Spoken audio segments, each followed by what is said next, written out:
talk to you about is Rosemary Sutcliffe's The Eagle of the Ninth, a book I received on my 8th birthday. It was a TV series that got me interested in the story that Rosemary Sutcliffe writes about in this book. It's an adventure story, it's a history story, it's a mystery as well, and she writes really vividly about the outdoors and nature, all things that were interesting to me as an 8-year-old, and I'm still interested in them now. In fact, Rosemary Sutcliffe famously said she wrote for children aged 9 to 90. I'm not yet 90, but I still like dipping into her stories today.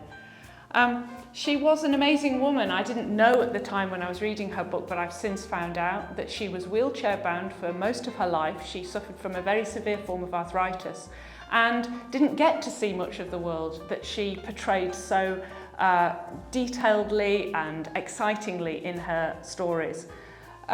If you're interested in reading some of her books, it's not just The Eagle of the Ninth, which is a good place to start. There's also The Silver Branch. Sun Horse, Moon Horse is another of hers that I really enjoyed when I was a child. There's a film that was made called The Eagle, which stars Tatum Channing and is, again, a good place to get the bit of the story in your head before you start a book.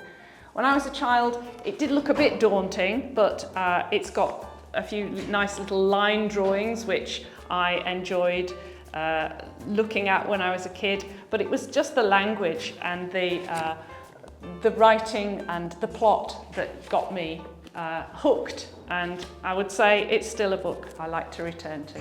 So The Eagle of the Ninth by Rosemary Sutcliffe is my recommendation. Thank you.